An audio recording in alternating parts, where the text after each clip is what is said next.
예수 선교의 설교 방송 시간입니다. 오늘 설교 방송은 고린도전서 15장 1절부터 11절의 말씀을 가지고 사도 바울이 증거하는 예수님 부활의 확실성이라는 제목으로 예수 선교의 조은찬 목사님의 설교가 있겠습니다.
사도신경 암송하심으로 신앙 고백 드리겠습니다.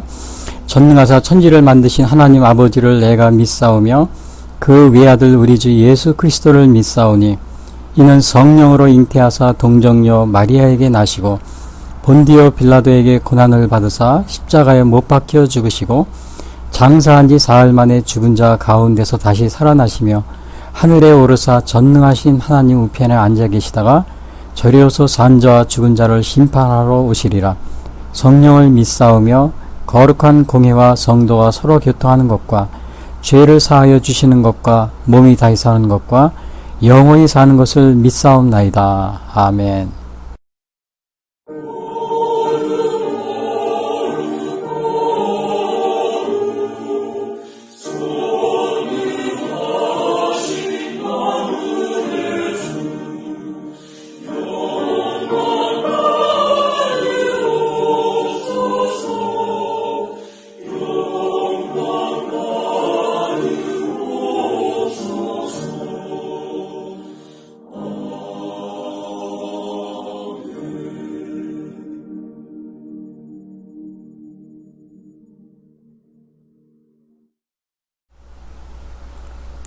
오늘 봉독할 성경 말씀은 신약성경 15장 1절부터 11절입니다.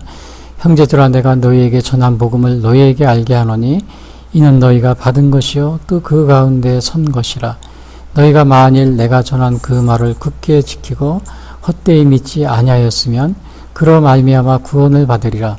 내가 받은 것을 먼저 너희에게 전하였노니 이는 성경대로 그리스도께서 우리 죄를 위하여 죽으시고 장사 지낸 바 되셨다가 성경대로 사흘 만에 다시 살아나사 게바에게 보이시고 후에 12 제자에게와 그 후에 500여 형제에게 일시에 보이셨나니 그 중에 지금까지 대다수는 살아있고 어떤 사람은 잠들었으며 그 후에 야고보에게 보이셨으며 그 후에 모든 사도에게와 맨 나중에 만삭되지 못하여 난 자 같은 내게도 보이셨느니라. 나는 사도 중에 가장 작은 자라. 나는 하나님의 기회를 박해하였으므로 사도라 칭함받기를 감당하지 못할 자니라. 그러나 내가 나 된 것은 하나님의 은혜로 된 것이니 내게 주신 그의 은혜가 헛되지 아니하여 내가 모든 사도보다 더 많이 수고하였으나 내가 한 것이 아니요 오직 나와 함께 하신 하나님의 은혜로라. 그러므로 나나 그들이나 이같이 전파하며 너희도 이같이 믿었느니라. 아멘.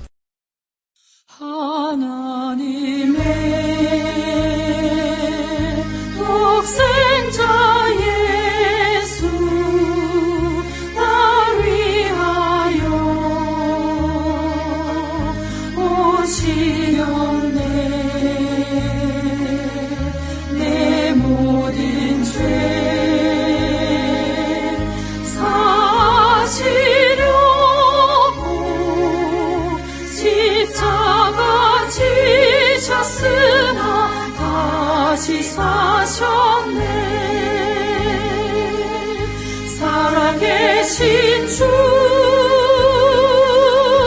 나의 참된 소망 주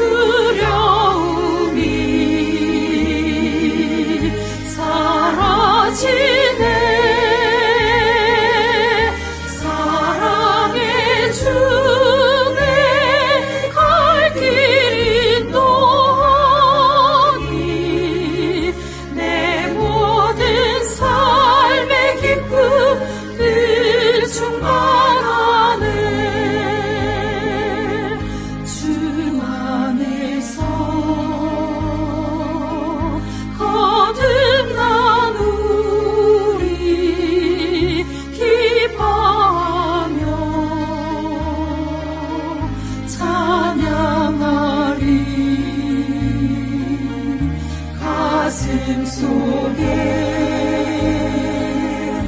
넘치는 것이 우리의 가는 길에 소망 넘치네. 살아계신 주 나의 참된 소망 두려움이 사라지네. 사랑의 주내 갈 길 인도하니 내 모든 삶의 기쁨 늘 충만하네. 선한 싸움 다 마친 후에 우리 주님 배우리라. 사망 권세 다 물리치고 주님이 다스리니 영광 넘치네. 살아계신 주 나의 참된 소망 두려움이 사라지네. 사랑의 주내 갈 길 인도하니 내 모든 삶의 기쁨 늘 충만하네.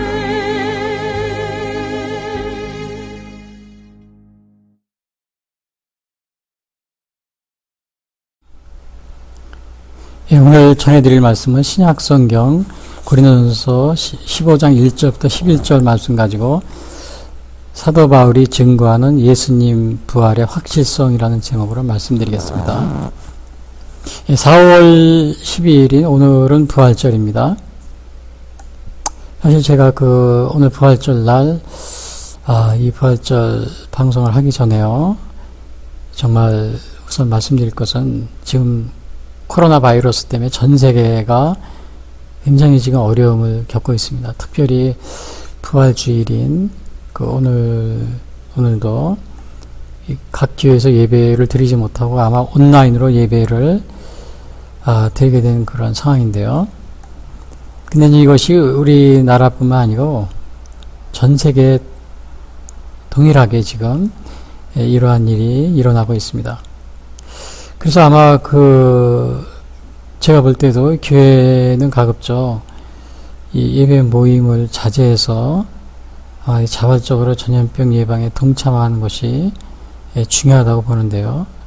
물론 이제 어떤 분들은 이거 반대하는 분들도 있습니다. 예배는 절대로 이거 온라인으로 드려서는 안 된다 이렇게 하는 분이 있는데, 만약에 이제 교회에 모여서 환자가 한 명이라도 발생하면은 이 교회가 욕을 먹게 됩니다. 굉장한 비난을 받게 돼요. 그래서 유럽과 이제 미국도 이게 다 동참하고 있어요, 교회들이.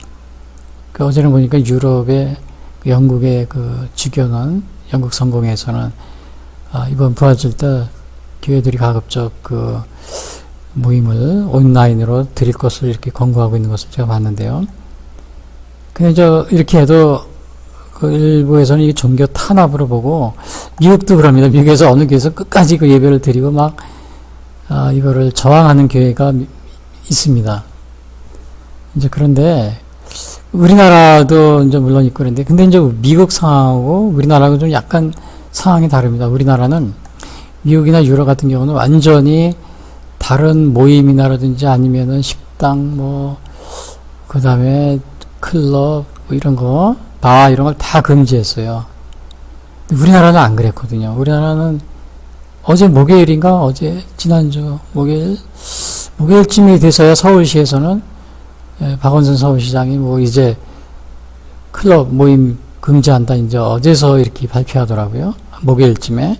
그동안에 2달 동안은 안 한 거죠. 그리고 2달 동안은 이런 뭐 식당, 바, 또 클럽, 유흥주점 이런 거 전혀 안 하고 있다가 교회만 가지고 그냥 뭐 TV에서도 그렇고 특히 그 서울의 박원순 서울시장하고요. 그 다음에 경기도 주로 이재명 경기도도지사를 중심으로 해서 계속 교회만 가지고 물론 대구에서는 신천지 때문에 영향을 받아서 교회를 그렇게 하는지 몰라도 신천지 같은 경우는 물론 이제 이단이지만 제가 옹호하는 게 아닙니다. 신천지 같은 경우는 그렇게 퍼진 이유가 그 우한에 지점이 있다고 그럽니다. 신천지 지부가 있대요. 근데 거기에서 뭐 장례식이 있어가지고 한국에 많이 왔다 갔다 그랬다고 그럽니다.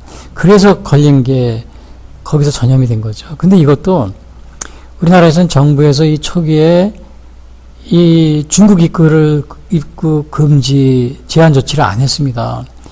거의 고의적으로 안 한 면이 강해요. 다른 나라들은 다 하고 있었는데 그래서 여러분이 잘 아시다시피 홍콩, 대만 뭐 이런데요. 싱가포르 같은 게 거의 확진자도 없고 사망자도 없어요. 대만 같은 경우는 사망자가 한 자릿수예요. 확진자도 1000명 미만이고요. 철저하게 이거 홍콩도 그렇고요. 처음부터 입국 금지를 한 거죠. 그 우리나라도 그렇게 해서 이들은 이거를 지금까지도 안 하고 있잖아요. 이게 고의성이 있는 겁니다. 실제적으로 이것은 물론 이제 이탈리아 같은 경우 비교하면 우리가 뭐 사망자가 적다. 거기는 10,000명이 넘었으니까요. 확진자들. 근데 이탈리아 같은 경우는 중국의 그 밀란 같은 경우에 북부 밀란 지역에 중국의 이탈리아와 합작 회사 이런 것들이 그 중국인들이 한 30만 이상이 거주한다 그럽니다. 왔다 갔다 하고. 그거는 어쩔 수 없이 막을 수가 없었는데 우리나라는 그것도 아니잖아요. 얼마든지 이거 입국 금지 조치를 취할 수 있었는데요. 그거 못해서. 유럽 같은 경우는 공항을 이렇게 입국 금지를 해도 육지 같은 경우는 막을 수가 거의 막기가 어렵다 그럽니다. 다른 나라가 이게 서로 이렇게 왔다 갔다 하고 막 그래서 굉장히 그 막는 게 어렵다. 우리나라는 공항 입국 금지하면은 뭐 간단하잖아요. 바다로 뭐 오는 게 쉽지 않으니까요. 그런 이점이 있는데도 불구하고 지금까지도 안 하고 있어요. 중국 입국 금지를.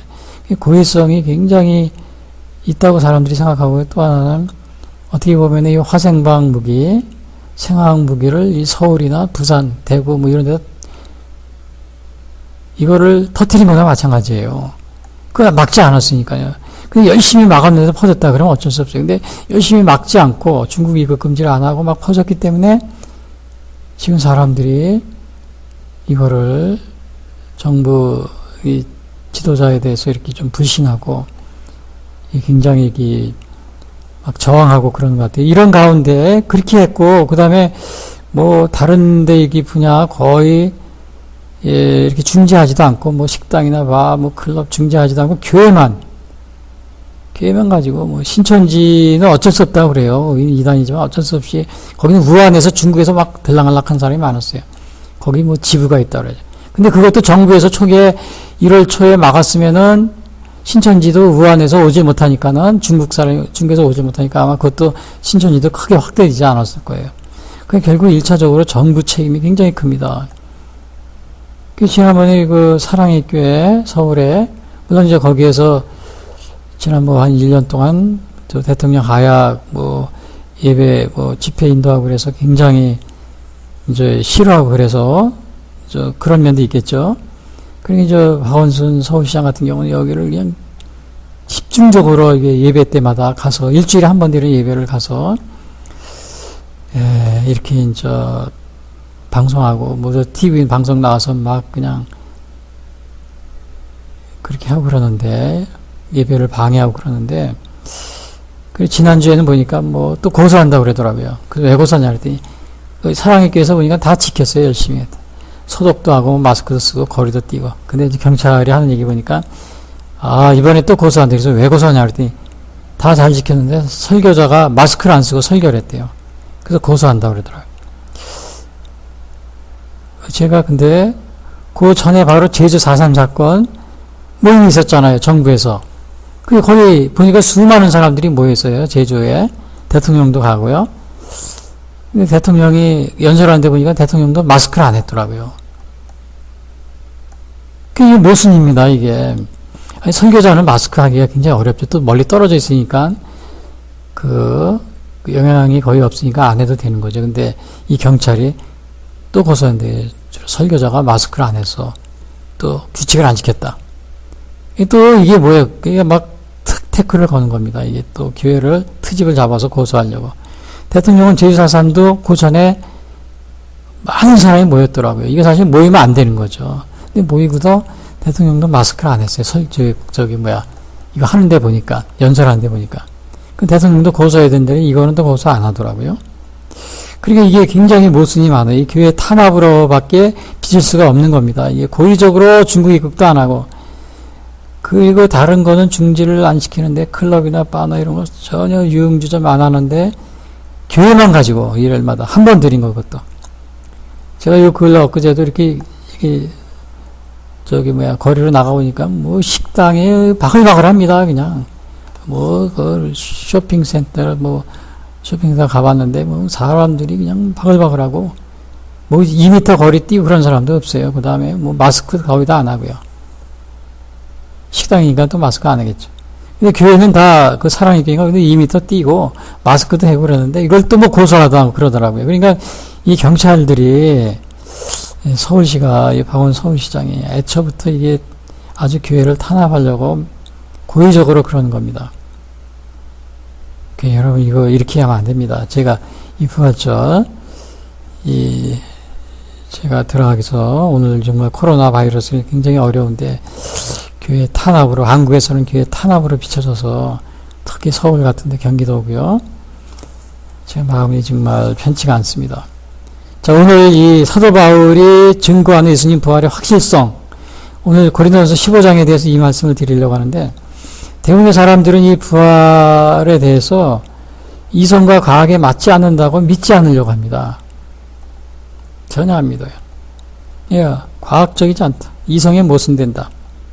실제적으로 구약 시대에 보면 많은 유대인들이 이 부활에 대해서 굉장히 회의적이었고요. 그 다음에 이제 신약 시대에 와서도 보면 사두개인들은 이 영혼 불멸을 부인했어요. 또 육체의 부활도 부인하고요. 사도행전 23장 8절에 보면은 이런 말이 있어요. 사도 바울이 이제 공회에서 막 부활에 대해서 얘기를 합니다. 그러니까 막 사람들이 바울을 죽이려고 해요. 그래서 사두개인들이 왜 그러냐면 사도행전 23장 8절에 보면 이는 사두개에는 부활도 없고 천사도 없고 영도 없다 하고 파리새인은 다 있다 함이라. 사도행전 23장 8절. 그러니까 바울이 부활을 전하니까 이 사두개인들이 막 바울을 죽이려고 그래요. 자기들은 부활도 없고 영도 없고 그래 천사도 없다고 이렇게 믿고 있었는데, 또 당시에 그 헬라인들은 영혼 부활은 믿었어요. 그러나 육신의 부활은 믿지 않았어요.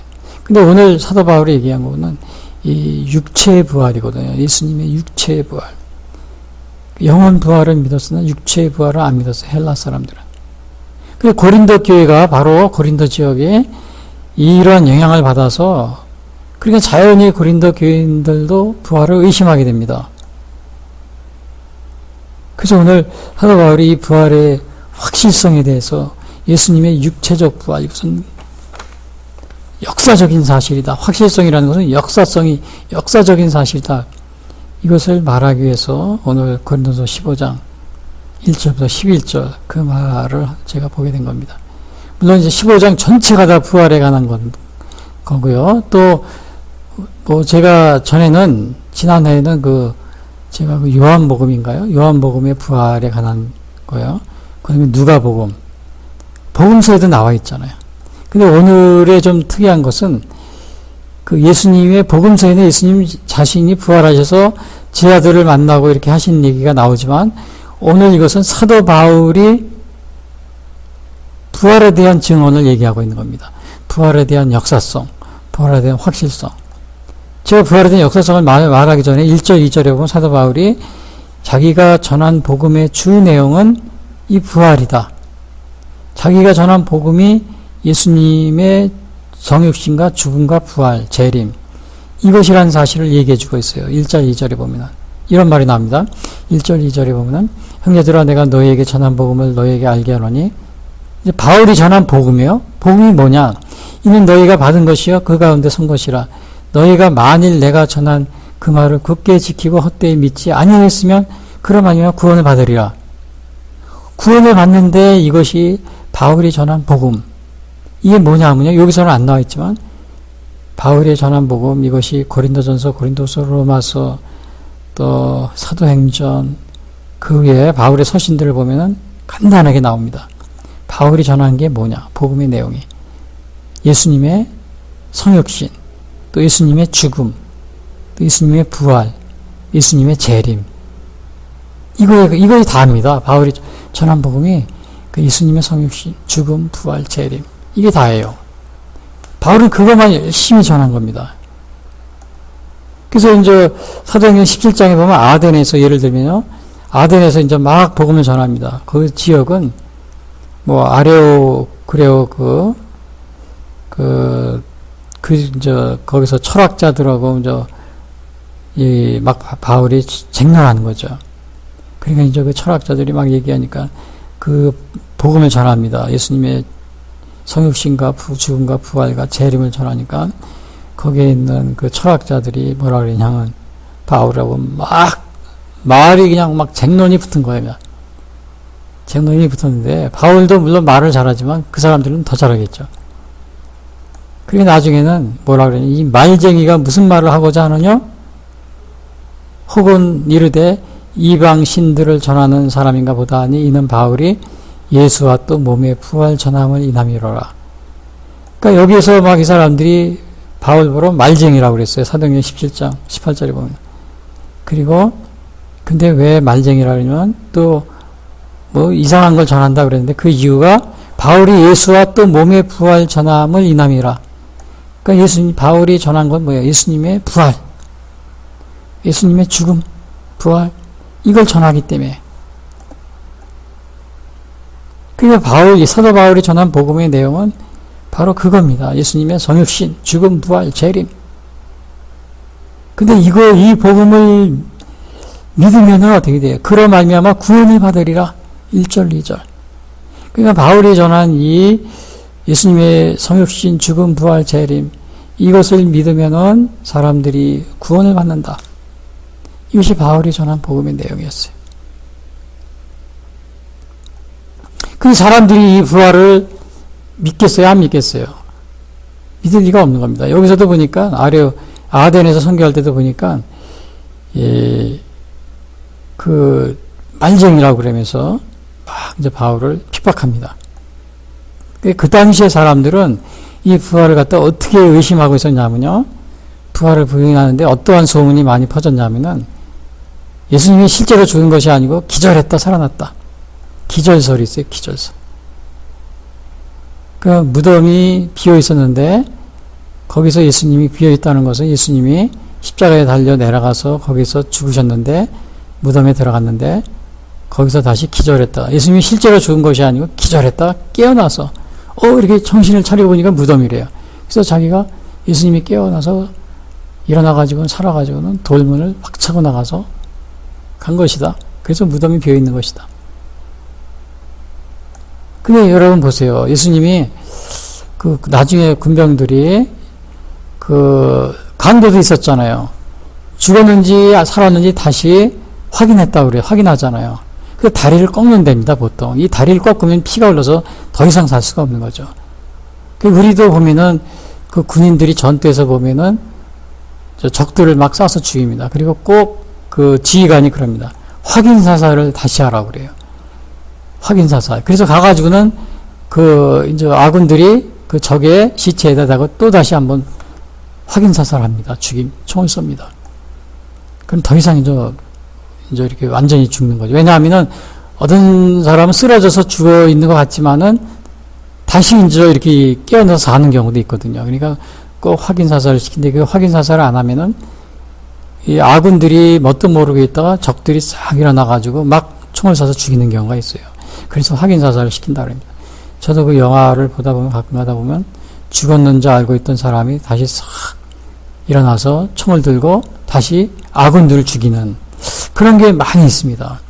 그러니까 아주 똑똑한 지휘관들은 다시 확인 사살을 꼭 시킵니다.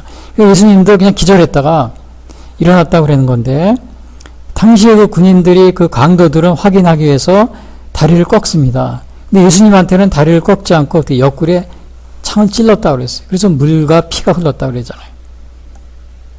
완전히 그 확인한 거죠, 사살을. 그냥 기절했다, 이것은 말이 안 되는 거죠. 그리고 뭐 살아났다 하더라도 혼자서 돌문을 밀치고 나오기는 불가능합니다. 왜냐하면 군병들이 지키고 있었어요. 지키고 있었고 돌이 또 혼자 이용을 할 수가 없는 거고요. 또 이게 기절설입니다. 또 도적설이 있어요. 도적설. 예수님의 제자들이 시체를 도적질했다. 근데 이 도적설은 실제로 이 마태복음 28장 11절에 이게 나와 있습니다.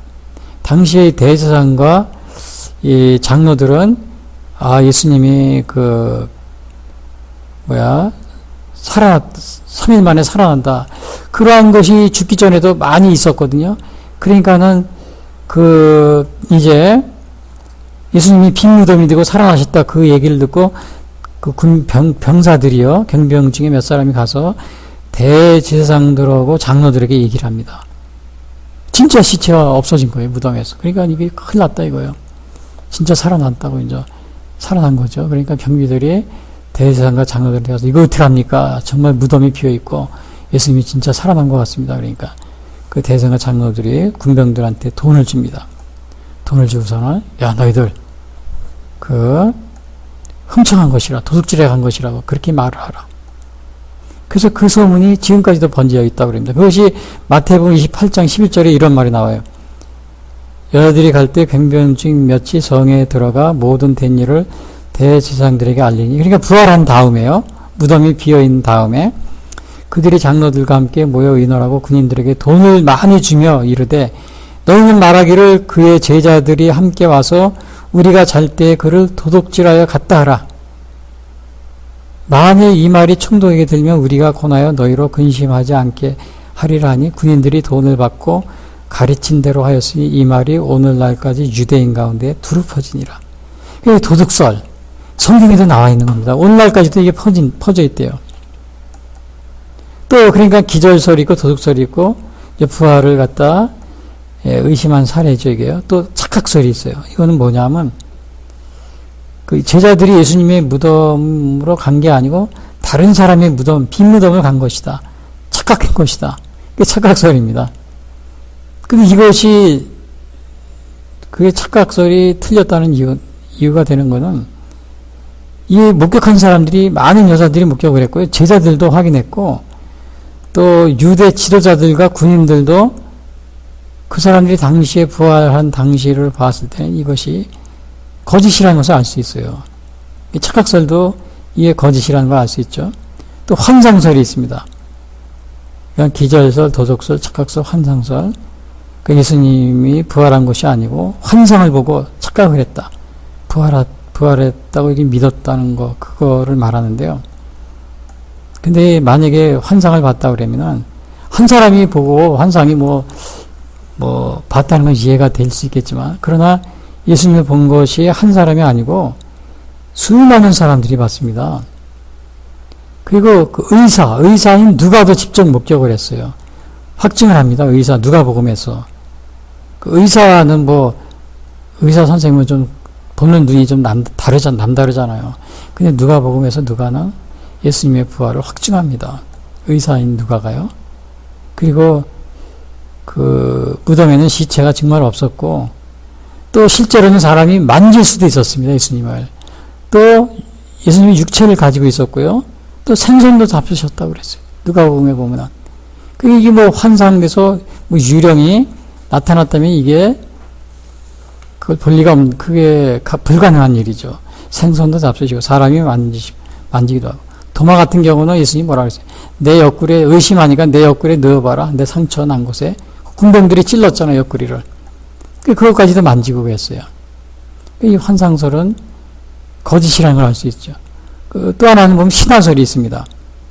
당시에 그 부활 신화 이런 게 많이 있었거든요. 대개 당시에 유대 나라 예루살렘, 이스라엘 근동 지방에는요. 근데 그 예수님의 이 부활은 그 기록이 너무나 정확합니다. 뭐 부활 그런 설화가 있지만은 그 비교가 할 수 없을 정도로 너무나 자세하고 정확하고, 그래서 이거를 부활할 수가 없는 사실적으로 되어 있다는 것이 나타나 있습니다. 그래서 이렇게 많은 부활에 대해서 의심을 하고 있는 거, 또 마치 고린도 이 교회도 그 당시에 이러한 헬라 사상이나 또 이러한 것들 영향으로 인해서 고린도 교회들이 막 부활을 의심하니까 사도 바울이 그거를 부활의 확실성, 역사성이죠. 이거를 얘기해 줍니다. 그것이 오늘 이제 3절부터 11절까지 돼서 바울이 이러이러기 때문에 부활이 확실한 것이다.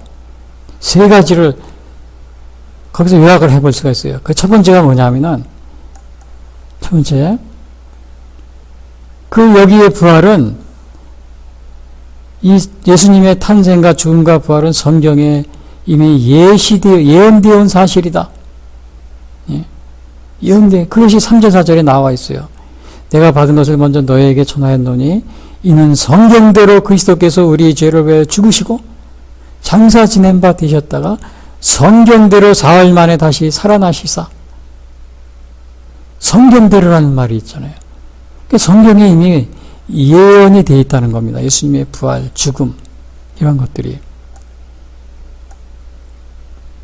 예수님 스스로도 그거를 말씀하셨어요. 성경대로. 사도 바울뿐만 아니고 누가복음 24장에서 25절에 보면은 그 엠마오로 가는 두 제자가 있어요. 아주 그 부활에 무덤이 비어 있고 뭐 그래서 그냥 실망해서 내려가는 거예요. 이제 근데 뭐 나중에 소리 들으니까 부활했다 막 그런 소리 들었는데 예수님이 자기들은 이제 확신할 수 없으니까 실망해서 엠마오로 가는데 그때 부활하신 예수님의 그 두 제자에게 나타납니다. 그리고 그 두 제자가 믿지 않으니까 예수님이 그때 그러십니다. 누가복음 24장 25절에서 이르시되 미련하고 선지자들이 말한 모든 것을 마음에 더디 믿는 자들이요. 그러니까 선지자들이 말한 모든 것, 이거 이미 성경에 예언되어 있는 것이죠. 구약에. 그리스도가 이러한 고난을 받고 자기의 영광에 들어가야 할 것이 아니냐 하시고 이에 모세와 모든 선지자의 글로 시작하여 모든 성경에 쓴 바 자기에 관한 것을 자세히 설명하시니라. 그러니까 예수님이 구약에서 모세와 또 선지자들이 또 성경에 쓴 거에 대해서 자세히 모든 걸 설명했다고 그랬어요. 그러니까 이미 예수님 자신이 사도 바울도 마찬가지로 성경대로 그리스도께서 우리를 위하여 죽으시고 장사 지낸 바 되셨다가 성경대로 사흘 만에 다시 살아나셨느니라. 바울도 그랬지만 성경대로 예수님도 이에 모세와 모든 선지자의 글로 시작하여 모든 성경에 쓴 바 자기에 관한 것을 자세히 설명하시느니라. 예수님도 이 성경에서 이미 구약에서 많은 것이 선지자들에서 예언이 되어 있었다는 것을 얘기하고 있어요. 그러니까 예수님의 이 부활의 확실성은 이미 뭐예요? 이 탄생과 죽음, 예수님의 부활은 이미 성경에 예언되어 온 사건이었다는 것을 보고서 우리가 의심할 수가 없는 겁니다. 확실하다는 걸 알 수가 있어요. 구약에 뭐 수십 곳에서, 수십이 뭐예요? 수백 군데서 이거 예언이 되어 있어요. 제가 그거 다 일일이 말하려면 말하세요. 예를 들어서요, 예수님의 탄생, 성경에 나온 거 보면 이사야서 7장 17절, 동정녀 탄생에 대해서 예언이 되어 있어요. 이사야 7장 14절, 그러므로 주께서 친히 징조를 너에게 주실 것이라. 보라, 처녀가 잉태하여 아들을 낳을 것이요 그의 이름은 임마누엘이라 하리라. 그는 베들레헴에서 탄생할 것을 예시한 것이 있어요. 미가서 5장이죠. 베들레헴 에브라다야, 너는 유다 족속 중에 작을지라도 이스라엘을 다스릴 자가 네게서 네게로 나올 것이라. 그의 근본은 상고의 영혼의, 여기서 어디? 베들레헴 에브라다. 탄생지가 여기에 예언이 되어 있잖아요. 그 예수님의 죽음, 죽을 때 예수님이 가룟 유다가 은 30에 팔았죠. 이 스가랴서 11장 33절에 예언이 되어 있습니다. 여호와께서 내게 이르시되 그들이 나를 헤아린 바 그 삭슬 토기장에게 던지라 하시기로 내가 그 은 30개를 여호와의 전에서 토기장에게 던지고. 스가랴서 11장 13절. 스가랴 선지자가 이미 예언하고 있습니다. 은 30에 예수님이 팔리실 것이고. 또 예수님이 십자가에 달려주셨을 때 군병들이 옷을 제비 뽑았죠. 그것은 시편 22편 18절에 예언이 되어 있어요. 내외 겉옷을 나누며 속옷을 제비 뽑나이다. 시편 22편 18절. 또 여러분이 잘 아는 이사야서 53장 4절에 보면은 그는 실로 우리의 질고를 지고 우리의 슬픔을 당하였거늘 우리는 생각하기를 그는 징벌을 받아 하나님께 맞으며 고난을 당한다 했노라. 그가 찔림은 우리의 허물을 인하며 그가 상함은 우리의 죄악 때문이라. 그가 징계를 받음으로 우리는 평화를 누리고 그가 채찍에 맞음으로 우리는 다함을 얻었도다. 여러분 여기 이사야서 53장 예수님의 죽음에 대해서 이렇게 다 예언이 되어 있습니다. 탄생, 죽음, 부활도 마찬가지예요. 부활에 대해서 시편 16편 10절 이러므로 나의 마음이 기쁘고 나의 영도 즐거워하며 내 육체도 안전히 살리니 이는 주께서 내 영혼을 수월에 버리지 아니하시며 주의 거룩한 자를 멸망시키지 아니하실 것임이니라. 또 이사야서 26장 19절 주의 죽은 자들은 살아나고 우리의 시체들은 일어나리이다. 티끌에 거하는 자들아 너희는 깨어 노래하라. 주의 일손은 빛나니 있으리니 땅에 죽은 자를 내어 놓으리라. 이사야서 26장 19절 부활에 대해서 예언이 되어 있어요.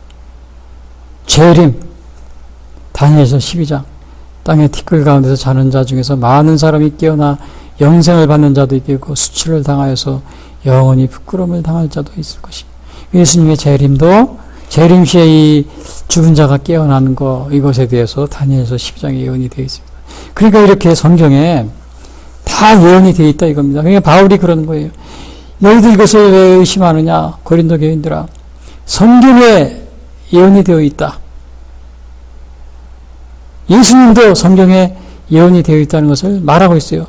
이 미련하고 선지자들이 말한 것을 더디 믿는 자들아 이에 모세와 모든 선지자의 글로 시작하여 모든 성경에 쓴 바 자기에 가는 것을 자세히 설명하시리라. 누가복음 24장 25절 바울도 그러죠. 예수님도 성경에 나온 거 성경에 예언이 되어 있다.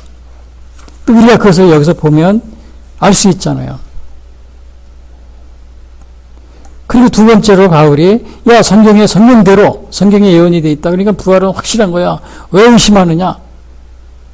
왜 여기저기 뭐 환상설, 기적설, 도적설 또 부활이 없다고 하는 거 막 이런 거에 대해서 왜 그런 데에서 의심하느냐? 그러면서 두 번째로 한 얘기가 예수님이 부활한 것은 많은 증인이 있다. 고린도 교인들아 예수님의 부활은 거짓이 아니야. 확실해. 그건 역사적인 사실이야. 왜? 많은 부활이 있어. 그래서 한 얘기가 5절 7절입니다. 게바에게 보이시고 후에 12제자에게와 후에 500여 형제에게 일시에 보이셨나니 그 중에 지금까지 대다수는 살아있고 어떤 사람은 잠들었으며 그 후에 야고보에게 보이셨으며 그 후에 모든 사도에게와 게바에게 보이시고 게바는 베드로예요. 최초로 제자 중에 최초로 부활하신 예수를 만난 사람은 베드로입니다. 물론 이제 여자 중에서 막달라 마리아가 제일 먼저 만났어요. 그러나 12제자 중에서 베드로가 제일 먼저 만났어요. 그리고 12제자에게 보이시고 그랬어요. 사실 유다가 없기 때문에 12제자는 아니에요. 11제자예요. 그러나 12명이라고 이렇게 얘기하고 있어요. 또 그 위에 500의 형제에게 일시에 보이셨나니 이게 아마 그 자세한 기록은 나와 있잖아요. 500의 형제예요. 마태복음, 마가복음, 요한복음에 누가복음 나와 있지 않은데 아마 이게 6월절 행사였었기 때문에 당시에 예루살렘에 많이 있었기 때문에 아마 그런 것 같아요. 500의 형제에게. 근데 이것이 사실인 거는 그 중에 지금까지 대다수는 살아있고 그랬거든요. 그래서 이것이 그냥 쓴 게 아니라는 걸 알 수가 있어요. 또 그 위에 야고보에게 보이셨으며 야고보. 여기서 야고보는 예수님의 12제자가 아니고 예수님의 동생 야고보입니다. 그 동생 야고보가 야고보서를 썼잖아요. 신약성경. 예수님의 동생이 쓴 겁니다. 사실은 이 야고보는 처음에는 예수님이 형이었지만 형이죠. 친형이에요. 예수님을 안 믿었어요. 안 믿고 나중에 예수님이 부활하시고 나서 예수님을 영접합니다. 이 동생이 안 믿었으니까 그거는 우리가 어디서 볼 수 있냐면요. 마가복음에 이런 말이 있어요. 요한복음 7장 5절에 이런 말이 있어요. 이는 그 형제들까지도 예수를 믿지 아니함일러라. 이런 말이 있어요. 형제들까지도 예수를 믿지. 그러니까 이 야고보도 그 형이죠. 어떻게 보면 마리아에게 낳은 다 형제들이니까요. 친동생이 안 믿은 겁니다. 나중에 부활하고 나서, 그때 이제 예수님을 그 오순절 성령 강림 때, 그때 이제 영접을 한 거죠. 요한복음 7장 5절에 이는 형제들까지 예수를 믿지 아니하미로라. 그 유명한 그 야고보서 맨 거의 뒤에 나온 거 있죠. 신약성경. 그걸 쓴 게 야고보입니다. 예수님의 동생이 쓴 거예요. 예수님의 동생도 예수님 안 믿었다가 이렇게 나중에 회심하고 이렇게 야고보서를 쓰고, 아마 나중에 순교했다는 그 기록이 있어요. 순교했다고 그럽니다. 자기 형의 정말로 하나님의 아들이다. 이 부활을 목격하고 났기 때문에 가능한 겁니다. 자기 친형이지만 안 믿었어요. 예수님은 뭐 원래 하나님의 아들이었지만 친형이라 그래도 그 부활을 목격하고 나서 그 오순절 성령 강림 때 성령을 체험하고 그리고 자기 순교하면서 전한 겁니다. 야고보서를 쓰고 예수님이 자기 형이 그게 믿지 않았으면 부활 순교를 했을까요? 아마 안 했을 거예요. 에이, 무슨 건데, 누구보다도 잘 알을 거 아니에요. 친동생이니까. 그 친동생보다 자기 형을 잘 아는 예수님이 형이죠. 잘 아는 사람이 어디 있겠어요. 이 친동생이 순교까지 했는데, 이 거짓이었으면 이 순교를 했겠어요? 다른 사람은 속는다 하더라도 친동생이 속일 수 있겠어요? 가족은 못 속입니다. 가족은 못 속여요. 그 모든 사도들에게 보이셨다 그랬어요. 또 야고보에게 보이셨으면 모든 사도들에게 여기서 보면 도마에게도 12제자 외에 또 바나바 아마 실라 또 도마는 직접 만져보라고 그래 했잖아요. 철학자 파스칼은 그럽니다. 만약에 예수의 제자들이 부활을 거짓으로 꾸며냈다면 그들은 목숨을 버리면서까지 순교하지 않았을 것이다. 거짓이었다면 부활이 목숨을 버리면서가 순교하지 않아 이렇게 얘기를 합니다. 철학자 파스칼이. 그러니까 사도 바울이 여기서 증언하는 것은 예수님의 부활이 정말 이 고린도 교인들을 왜 의심하느냐. 그래서 한 얘기가 확실하다. 부활은 그것을 얘기해 성경에 예언이 되어 있다. 예수님도 그거를 말씀하셨다. 누가복음에서.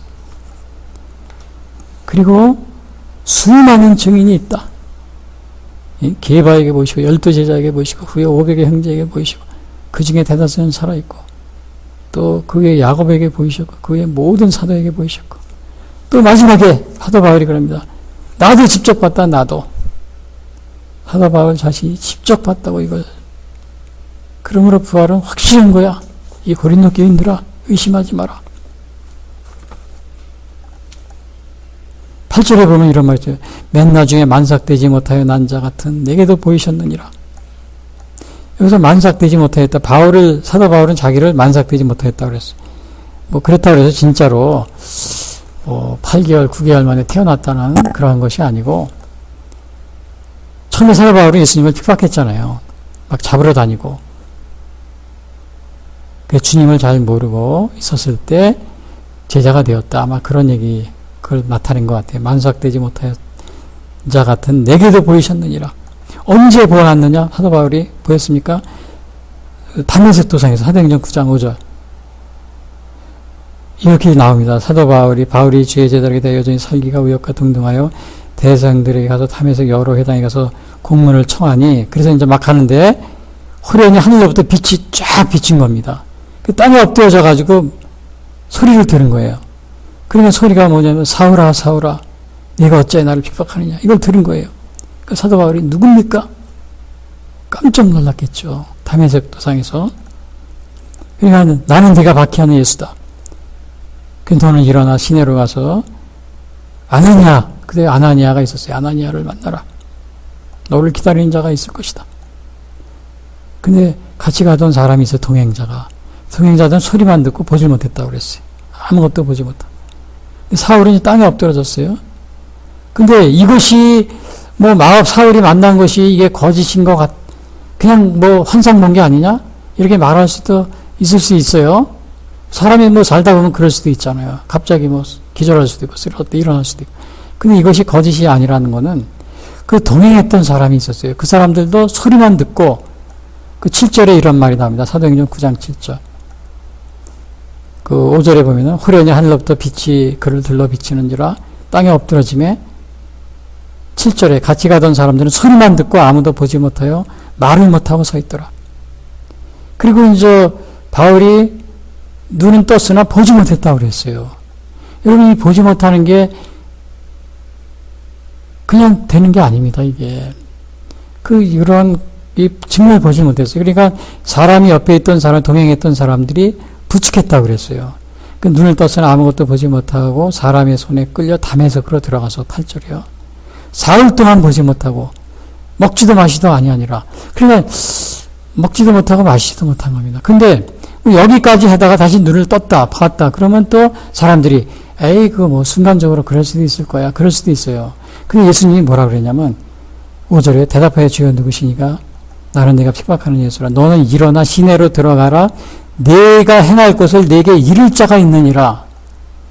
너에게 너 장애된 거, 이거, 눈 못 본 거, 이런 거를 너한테 와서 안수해 줄 사람이 있다. 그러면 내가 눈을 뜰 것이다. 이거를 벌써 얘기해 주고 있어요. 실제로 이제 아나니아가 환상 중에 또 이걸 예수님으로부터 듣고서는 가서 바울을 안수하니까 바울이 눈을 뜨게 됩니다. 여러분, 이런 일련의 가정들은 이게 뭐 그냥 단순히 우리가 기절했다가 바울도 눈이 멀었네 그래도 다시 보고서 그게 아니에요. 여기 동행자들이 있었고 목격자가 있었고 바울을 실제로 끌고 내려왔잖아요. 손을 잡고. 이거는 정말로 보지 못한 겁니다. 눈을 떴으나 보지 못한 거예요. 그리고 예수님이 말한 것처럼 정말 아나니아가 나중에 와서 시내로 들어가는데 와서 바울을 자기가 예수님한테 그 얘기를 듣고 왔다 그럽니다. 아나니아가. 그리고 바울에게 안수하니까 눈을 뜨게 된 겁니다. 이게 여러분, 이것은 그냥 우연히 된 일이 절대 아닙니다. 절대 우연한 일이 아니에요. 어떤 사람은 저도 이렇게 하다 보면 어떤 운동하다 그냥 부딪혀가지고 기절했다 이런 사람이 있어요. 뭐 밥도 못 먹고 그러다가 그런 게 아니에요. 이거는 절대 그건 다릅니다. 그러니까 바울이 이것이 자기가 너무나도 확실했기 때문에 바울이 여러분 얼마나 똑똑한 사람이에요. 굉장히 똑똑한 사람이죠. 근데 자기는 이게 너무나 확실했기 때문에 자기가 변화되어 있었습니다. 바울 자신이 변화돼. 9절 11절에 이렇게 바울이 이렇게 얘기합니다. 전에는 바울이 굉장히 교만했어요. 뭐라 그랬냐면 바울이 나는 사도 중에 가장 작은 자라. 나는 하나님의 기회를 좋게 했으므로 사도라 칭함받기를 감당하지 못할 자니라. 그러나 내가 나된 것은 하나님의 은혜로 된 것이니 내게 주신 그의 은혜가 헛되지 아니하며 내가 모든 사도보다 더 많이 수고하였으나 내가 한 것이 아니오 오직 나와 함께 하신 하나님의 은혜로라. 그러므로 나나 그들이나 이같이 전파하며 너희도 이같이 믿었느니라. 바울이 이렇게 겸손해졌어요. 부활의 주님을 만나고 나서 나는 사도 중에 가장 작은 자라. 내가 이렇게 한 것은 하나님이 주님의 은혜로 된 것이다. 또 에베소 3장 8절에는 뭐라 그러냐면 모든 성도 중에 지극히 작은 자보다 더 작은 나다. 나에게 이 은혜를 주신 것은 그럽니다. 지극히 작은 자보다 더 작은 나. 디모데전서 1장 15절에는 이쁘다 모든 사람에게 받을 만한 이 말이요 그리스도 예수께서 죄인을 구원하시려고 세상에 임하셨다 하였도다. 죄인 중에 내가 괴순이라. 야, 그러니까 이게 뭐 갈수록 또 사도 중에 내가 처음에는 뭐라고 그랬어요? 사도 중에 가장 작은 자라. 사도행 고린도서 9절 11절 15장 9절 11절 에베소 3장 8절에 가서는 지극히 작은 자, 성도 중에 지극히 작은 자보다 더 작은 나다. 은혜를 주신 것은 하나님이시다. 디모데전서 1장 15절에는 죄인 중에 내가 괴수다. 갈수록 더 이렇게 겸손해지고 이것은 사도 바울이 예수님을 만났다는 부활하신 주님을 만난 증거입니다. 이게 전에는 바울이 이러지 않았어요. 교만했어요. 여러분 혹시 여러분도 주님을 만난 후에 겸손해졌습니까? 요즘에 보면은 물론 저도 그래서 저도 겸손하지 못하지만은 저도 참 교만할 때가 많이 있어요. 근데 저도 가끔가다 기독교 방송이나 아니면은 이런 거 보면은 교만한 사람이 많이 있어요. 이 교만은 우리가 뭐 내가 잘났다고 이렇게 말하는 그거 교만뿐만 아니고 이 영적인 교만도 있습니다. 영적인 교만. 어느 철학자가 그런 얘기예요. 교만에는 영적인 교만이 있고 또 지적인 교만도 있고 많이 알았다고 또 교만한 거죠. 또 물질적 교만, 돈이 많다고 부자라고 교만해요. 오늘 우리 믿는 사람들은 영적인 교만에 빠지기 싫습니다. 어제도 그 CBS 방송인가 거기 나온 어느 뭐 교수님이라고 그러는데 보니까 그분은 인류대학도 나왔어요. 그 지적인 교만에다가 또 영적인 교만. 제가 누구라고 말씀 안 드려요. 그게 가득 차 있는 걸 제가 보게 됐습니다. 바울은 여기서 부활하신 예수님을 만난 증거가 여러분이 주님을 만나셨으면 부활하신 주님을 여러분들이 영접하고 또 신앙생활을 하셨으면 바울처럼 겸손해져야 이게 진짜 부활한 주님을 만난 겁니다. 그리고 바울은 목숨 걸고 부활을 전합니다.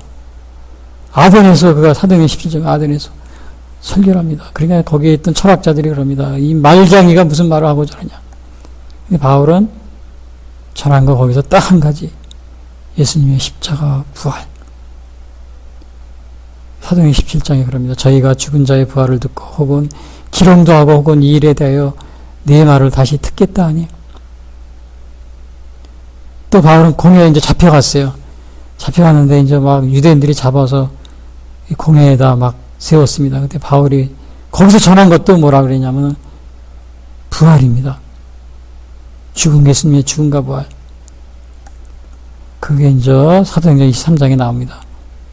바울이 외쳐 가로되 여러분 형제들아 나는 바리새인이요 또 바리새인 아들이라 죽은 자의 소망과 부활을 인하여 내가 신문을 받노라. 죽은 자의 부활 때문에 예수님의 부활을 전하니까 자기가 이렇게 잡혀왔다고 그랬어요. 또 가이사랴 벨릭스 앞에서 사도행전 24절에 또 바울이 또 그렇게 얘기합니다. 그러나 이것을 당신께 고백하나이다. 나는 저희가 이단이라는 도를 쫓아 조상의 하나님을 섬기고 율법과 및 선지자들의 글에 기록된 것을 다 믿으며 저희의 기다리는 바 하나님께 향한 소망을 받았으니 곧 의인과 악인의 부활이 있으리라 함이라. 자, 이것이 바울이 벨릭스 앞에서 증거합니다. 부활. 그러니까 미쳤다고 그럽니다. 바울이 가이사라에서 사도행전 26장 거기서도 또 바울이 얘기 아그리빠 왕 앞에서 아그리빠 왕이여 이 소망을 인하여 내가 유대인들에게 송사를 받는 것이니거니와 당신들은 하나님이 죽은 사람 다시 살리심을 어찌하여 못 믿을 것으로 여기나이까. 바울은 그러니까 가는 곳마다 목숨 걸고 부활을 전한 겁니다. 목숨 걸고 결국은 나중에 로마로까지 끌려갑니다. 거기에서 물론 순교를 하지만요. 그러니까 이 오늘 그 바울이 이 예수님이 부활하셨다. 고린도 교인들아 왜 의심하느냐? 예수님이 부활한 것은 성경에 이미 예언이 되어 있다. 성경대. 그리고 많은 제자들이 증인이 있다. 본 목격한 사람들이 있다. 뭐 게바에게 보이시고 무슨 뭐 많은 제자들에게 보이시고 또 마지막에 나도 바울은 그래요. 나도 내가 증인이다. 근데 바울이 부활의 증인은 나도 부활의 증인이다. 바울의 이 부활의 담에색에서 예수님 만날 부활하신 예수님 만난 것은 너무나 사실적입니다.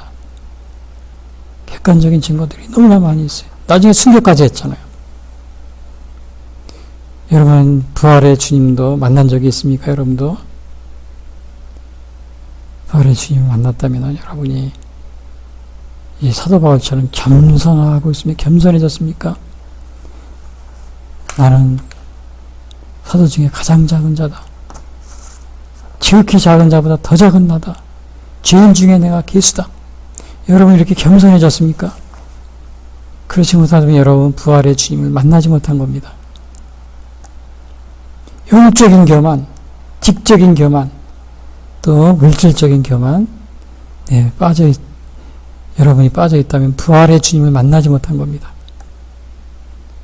그리고 여러분이 부활의 주님을 만난 후에는 또 사도 바울처럼 담대히 복음을 전하고 있습니까? 지금도 순교하면서 복음을 전하는 사람이 많이 있어요. 그리고 우리 처음에 우리나라에 복음을 전했던 언더우드 아펜셀러, 아펜셀러 선교사님도 사실은 이 배를 타고 가다 저 대천 앞바다에서 배가 침몰해서 목숨을 잃었습니다. 결국에 또 순교죠. 언더우드 목사님은 선교사님은 순교 안 했지만 아마 그 부인은 살해당했다고 그럽니다. 제가 사실인지 모르겠어요. 부인이 언더우드 선교사님의 아내가 살해당했다고 그래요. 우리 한국에서요. 그리고 순교한 거죠. 그래서 여러분 이렇게 부활을 목격한, 부활을 체험한 이런 수많은 사람들이 순교하면서 전했기 때문에 이 부활이 거짓이 아니라는 겁니다. 누가 거짓을 위해서 이렇게 목숨을 내놓은 사람이 어디 있습니까? 불가능합니다. 그리고 오늘 다른 종교, 그래서 오늘 기독교 차이점은 있다면 부활에 있습니다. 이슬람교, 불교, 유교, 토착종교, 또 우리나라의 토착종교 많이 있어요. 부활이 없습니다. 예수님은 부활로서 정말 물론 다른 기적도 많이 행하셨지만 이 참 하나님이라는 걸 증명하고 있습니다. 오늘 그 엘리야 때도, 엘리야 선지자도 사무엘 열왕기상에 보면은 이 바알 숭배자들이 당시에 아세라 숭배자들과 바알 이방 우상을 섬긴 사람이 그렇게 많았어요. 이스라엘 백성이 자꾸 거기에 따라가는 겁니다. 그러니까 이 엘리야가 나중에 그럽니다. 여호와가 참 하나님인지 바알이 참 하나님인지 내기를 하자. 이스라엘 백성들한테 다 알아, 너희들 갈면선으로. 불을 내리는 하나님이 참 하나님인지 너희들이 보고서 결정하라. 그래 이스라엘 백성이 좋다 그래가지고 모여가지고. 그러니까 이 엘리야 바알 선지자들도 막 불을 내달라고 자기들 신에게 막 제사를 지내고 빌었죠. 그러나 불이 안 내려왔어요. 그 엘리야 선지자는 그 재물에다가 막 물을 붓고 막 그렇게 했는데도 불이 내려와서 살랐어요. 그러니까 엘리야 선지자 그러니까 여호와가 참 하나님인지 바알이 참 하나님인지 불로 응답하는 신이 참 하나님임을 시험하자. 근데 결국은 엘리야가 갈멜산에서 불을 내리게 함으로써 여호와가 참 하나님이라는 사실을 증명합니다. 결국 승리했어요. 이스라엘 백성이 그걸 따랐어요. 엘리야를. 오늘날도 이 타종교인들도 사실은 이 부활의 주님 앞에 다 나와야 됩니다. 당시 그 갈멜산에서 그 이방신을 섬기던 사람들에게 엘리야가 우리가 너희가 믿는 하나님이 참 하나님인지 또 내가 믿는 하나님이 참 하나님인지 내게 하자. 그 오늘날도 우리나라도 보면 뭐 많은 종교들이 있어요. 또 심지어는 요즘에 대한민국에 생긴 종교도 있어요. 막 종교방송 보면 막 난리 났습니다. 제가 어제도 보니까 막 그냥 대한민국에 하나님이 강림했다 내려왔다 그랬는데 바알 당시 엘리야 시대도 바알 신들과 그 아세라 신을 뭐 자기들이 섬기는 하나님이라고 그래고 막 그렇게 섬겼어요. 오늘날 우리 대한민국에도 비슷합니다. 진짜 하나님이 오셨고 뭐 하나님이라고 그래요.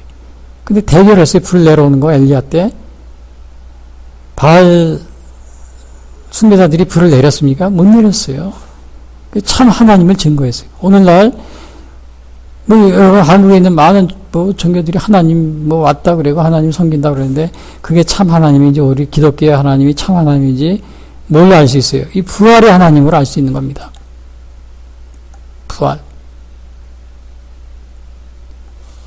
기독교에 우리 한국에 있는 많은 그 타종교 믿으시는 분들 의신 분들이 뭐 계시를 받았다 그런 분이 많이 있다고 그러더라고요. 그분들이 부활했습니까? 죽었다가? 죽은 자를 살린 적이 있어요? 예수님은 야이로의 딸을 죽은 자를 살리고 나사로도 살리고 그러셨습니다. 엘리야도 마찬가지로 죽은 자도 살리고 엘리사도 마찬가지고요. 그 이야기 보면요. 여러분 우리 현재 종교에 뭐 이슬람교, 불교 또 한국에서 믿는 토착 종교가 있더라고요. 요즘에 보니까 뭐 상제님이라고 그러고 막 종교방송에서 막 상제님이 뭐 한국에 왔다. 또 우리나라에 누가 계시를 받았다 막 그래가지고 하는데 죽은 자 살린 적 있습니까? 죽음에서 일어난 적 있어요. 그 사람들이 엘리야가 그랬죠. 너희가 믿는 하나님이 참 하나님인지 내가 믿는 하나님이 참 하나님이 내길 하자. 불러 응답하는 신이 참 하나님이다. 오늘도 마찬가지예요. 부활하느냐? 너희가 여러분들이 믿는 하나님이라고 것이 참 하나님은 그 계시를 받고 또 받은 사람이 부활했습니까? 안 했잖아요. 죽은 자를 살린 적이 있어요? 없잖아요. 하늘에서 불을 내린 적이 있어요? 없잖아요. 우리 기독교는 하늘에서 불을 내리고 죽은 자도 살리고 또 예수님이 부활하셨고 죽음에 살아나셨고 그 우리 기독교가 참 하나님이다. 엘리야 선지자가 그 얘기를 했잖아요. 너희가 믿는 하나님이 참 하나님인지 내가 믿는 하나님이 참 하나님인지 내기를 하자. 여러분 다른 종교 믿으시면 다 나오시길 바랍니다. 참 하나님한테 나오시기 바랍니다. 그래서 바울은 그러냐 고린도서 4장 4절 만일 우리의 복음이 가리웠으면 망하는 자들에게 가리워진 것이라 그 중에 이 세상의 신이 믿지 않은 자들의 마음을 혼미케 하여 그리스도의 영광의 복음의 광채가 비치지 못하게 함이니 이 세상의 신이 믿지 않은 자들에게 마음을 혼미케 해서 예수님을 보지 못하게 했다고 그랬어요. 고린도서 4장 4절. 결론적으로 말씀드리면 그 사도 바울은 고린도 교인들이 예수님의 부활에 대해서 의심하니까 예수님의 부활이 확실하다. 역사적인 것이다. 사실이다. 이거를 말하기 위해서 부활이 예수님이 참 하나님을 증거한다는 것을 말하기 위해서 예수님의 부활은 성경에서 미리 예언된 사실이다. 이 부활뿐만 아니고 탄생, 예수님의 십자가, 고난, 죽으심, 재림 이것도 예언이 되어 있어요. 또 두 번째로는 부활에 대한 수많은 목격자들이 있었다. 이 거짓이 아니다.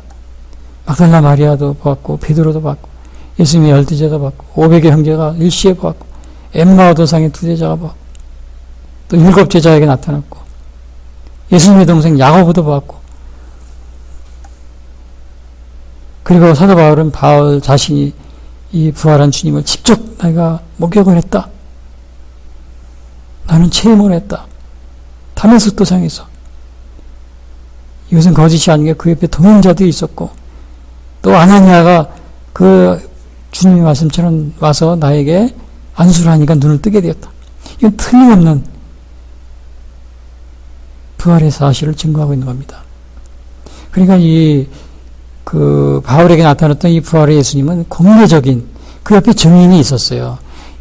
제가 전에도 얘기했지만 예수님이 시내산에서 강림할 때도 모세 혼자 가가지고 혼자서 보고 오고 그런 게 아닙니다. 아예 하나님이 그랬어요. 이스라엘 백성들 다 산 아래로 모여라. 다 목격하고 나서 그 산 아래에 왔어요. 그리고서 그 산 위에서 막 불이 번쩍번쩍하고 음성이 들리고 그런 걸 그 밑에 있는 이스라엘 백성들이 다 들었습니다. 여러분 시내산의 그 율법이 모세의 계시가 그냥 모세 혼자 살짝 가서 받아온 게 절대 아닙니다. 오늘 사도 바울도 마찬가지예요. 증인이 있어가지고 실제로 사도 바울이 보지 못하니까 막 부축해서 내려왔다고 그랬어요. 이건 거짓으로 막 그렇게 했겠어요? 절대 그게 아닙니다. 결론적으로 말씀드리면 오늘 부활을 주님이 오늘 통화에서 여러분 고린도 교인들이 이 확신을 가지게끔 얘기했는데 여러분들도 이 부활의 주님 이걸 믿으시고 두려워하지 말고 담대하게 살아가시기를 바랍니다. 요한복음 16장 33절 이것을 너희에게 이르는 것은 너희로 내 안에서 평안을 누리게 하려 함이라. 세상에서 너희가 환난을 당하나 담대하라. 내가 세상을 이겼노라. 주님이 부활하심으로 세상을 이겼기 때문에 여러분들 환난 속에서도 담대하라. 강하고 담대하라. 평안을 또 너에게 주노라. 다 같이 기도하겠습니다. 지금까지 예수 선교의 설교 방송을 시청해 주신 분들께 감사를 드립니다. 요한복음 3장 16절은 하나님이 세상을 이처럼 사랑하사 독생자를 주셨으니 이는 저를 믿는 자마다 멸망치 않고 영생을 얻게 하려 하심이라 라고 말하고 있습니다. 또한 성경은 예수 그리스도를 영접하는 모든 사람들에게 영원한 생명을 약속하고 있습니다. 요한일서 5장 11절에서 13절은 또 증거는 이것이니 하나님이 우리에게 영생을 주신 것과 이 생명이 그의 아들 안에 있는 그것이니라. 아들이 있는 자에게는 생명이 있고 하나님의 아들이 없는 자에게는 생명이 없느니라. 내가 하나님의 아들의 이름을 믿는 너희에게 이것을 쓰는 것은 너희로 하여금 너희에게 영생이 있음을 알게 하려 함이라 라고 말하고 있습니다. 아직 예수님을 영접하시지 못하신 분들은 이 시간 주님을 영접하시기를 바랍니다. 이 방송을 들으시고 기독교 신앙에 대하여 더 알기를 원하시는 분들은 예수선교회 홈페이지 www.missionchrist21sd.com으로 방문해 주십시오. 다음 방송 시간까지 안녕히 계십시오. 하늘에 계신 아버지 이름 거룩하사 주님 나라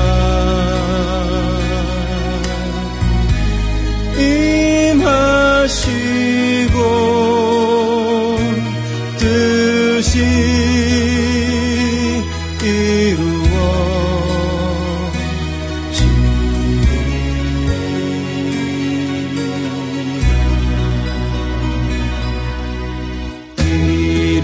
일용할 양식 주시고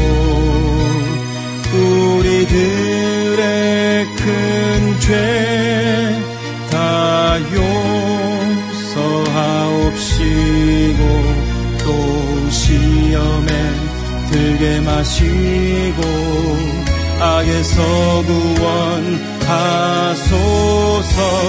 대개 주의 나라 주의 권세 주의 영광 영원